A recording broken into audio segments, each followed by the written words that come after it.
Hey guys, and welcome to another streaming video. In today's video, it's top 145 Mario Kart tracks, 45 to 26. This is the second to last episode, so the next one will be the last one. It's been fun, but let's just get right into this episode. Without further ado, let's go. And number 45 is Yoshi Valley from Mario Kart 64. You know me and tracks of different routes. Yoshi Valley is the best at this by far, with around 4 to 5 different routes, making you really have to strategize and experiment on which one you should take. It's also very unique that you don't find out your place until the end. I know it was only because the N64 wasn't powerful enough, but it was actually a really cool new experience. And number 44 is DK's Mountain from Mario Kart Double Dash. Who can forget this track? That huge cannon which launches you onto the top of a mountain just feels great. And then bouncing around down the mountain is really hard to keep control, but it gives the track an extra challenge. And then that wobbly bridge at the end, that can end all your dreams of first place. You have to focus at every stage of this track. And number 43 is Rainbow Road from Mario Kart 64. Whoa, is this track just incredible. The whole track feels like a journey, with an amazing song, as well as the incredible looking firework type things. Like, those type of graphics are unheard of in Mario Kart 64. The change jumps running through the middle of the track are so cool and make it a bit of a challenge as well. And number 42 is Ribbon Road from Mario Kart Super Circuit. Let me just start off by saying the remake in Mario Kart 8 is actually incredible, and it's probably my top 10 tracks of all time. The colours are so vibrant and appealing. The fact that there were several jumps in the track from Super Circuit is pretty impressive. And number 41 is Thwomp Ruins from Mario Kart 8. From all wow, the cups, they've even made when a we've track done after a every single Thwomp now. and so And I'm not complaining, they made a great track out of it. When you start off by going through And this after tunnel that, of we'll move boulders on to our next coming game, through trying to which ruin your game. could be My Super favourite Odyssey, section Breath of the is Wild, the section where you choose between the Splatoon, route with the anything thrumps, like that. the water, or the anti-gravity section. I always go through the romps, but all the options are decent. We're going to be doing And number 40 is Piranha Plant Pipeway from Mario Kart 7. Like Ribbon Road, I really enjoy the remake in Mario Kart 8, but trust me, I still love the Mario Kart 7 version. My favourite section is at the end, when you are driving through that water and have to avoid that huge piranha plant, and if you make it past him, you get to launch yourself out into a glider section. It really showed off the Mario Kart 7 gimmicks really nicely. And number 39 is Mute City from Mario Kart 8. There was no Captain Falcon character, but we got the next best thing, a track, based around him. This is one of the few tracks where you really notice the anti-gravity. You can see the track going around in like a spiral, making you feel so cool while driving around it. They went really into detail with the background as well. There's a whole city underneath the track. Number 38 is Bowser's Castle from Mario Kart Double Dash. Now this is one of the best Bowser Castle tracks ever. All the narrow pathways and thwomps make the track feel really edgy and set a dark atmosphere for the track. I love the section with the huge Bowser throwing lava balls about 10 times bigger than you, right at your face. It seems to be a theme with all the recent tracks. Huge Bowsers trying to kill you. I'm not complaining though, they are quite cool. And number 37 is Dolphin Shoals from Mario Kart 8. Let me just start off by saying, the music is probably the best soundtrack from any track in Mario Kart 8. I think everyone's favourite section of the track though, is literally driving on top of an eel, and getting to boost on its fin. Don't judge me, I don't study them, I don't know what that is. Anyway, the gliding section at the end is really tense, as it could be a matter of winning or second place. And number 36 is Grumble Volcano from Mario Kart Wii. I really don't understand why some people hate this track. The fact that the track literally collapsing each lap, making it harder and harder, makes it a real challenge. I didn't even notice how good the graphics were until making this video. Some of the best from Mario Kart Wii by far. Personally, I'm very happy they brought this track to Mario Kart 8. And number 35 is Cheeseland from Mario Kart Super Circuit. Cheeseland. Cheeseland.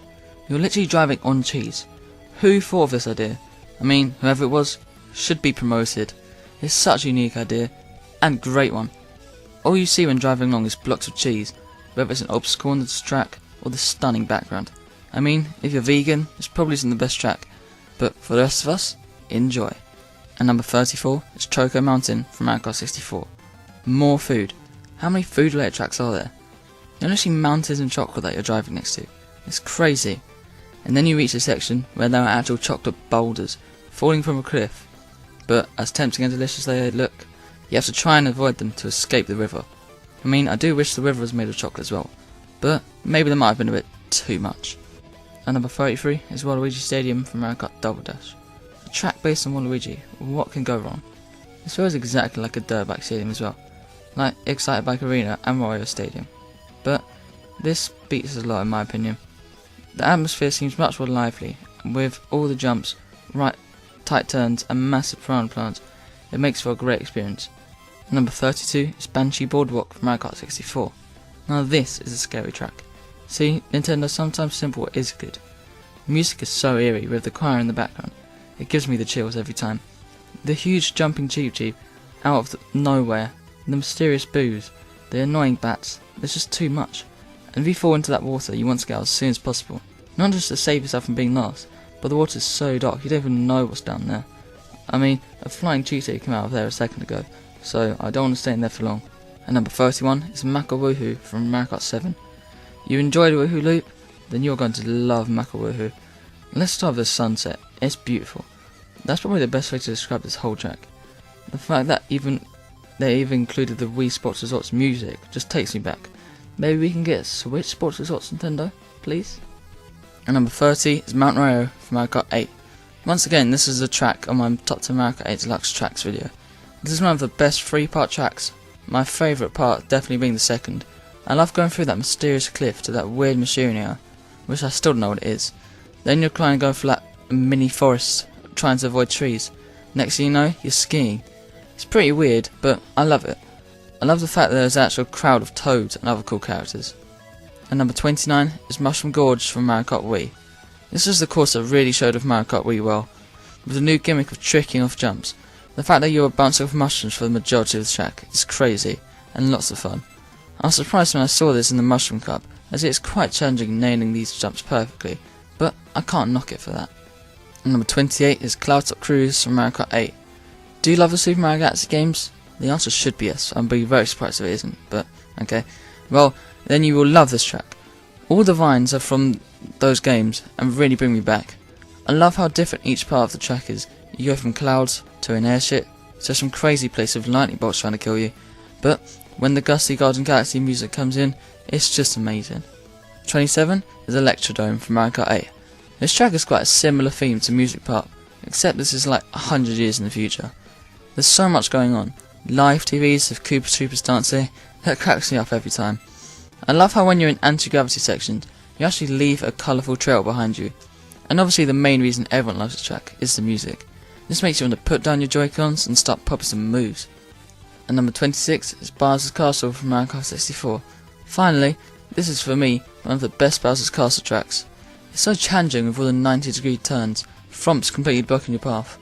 It's just an edgy track. The music doesn't help either. Once again, the choir is used very well, making it very mysterious. I still can't believe that that big frump locked up in that prison type thing makes such a big mystery. But maybe he'll be a character in Mario Kart 9. We'll have to wait and see. So that's the end of today's video. This is it. The next video is the last one of the top 105 Mario Kart tracks. Not like my last video ever. But yeah, it's been about a 4-month series, which is quite bad for me. But each episode does take ages to make, trust me. Like 4 to 5 hours just to collect the footage, edit it, record the voiceover. It's actually really hard. So if you drop a like, it would mean so much. Check out my Twitter and Patreon in the description. Subscribe if you're new, and I'll see you in the next one. Goodbye. Oh.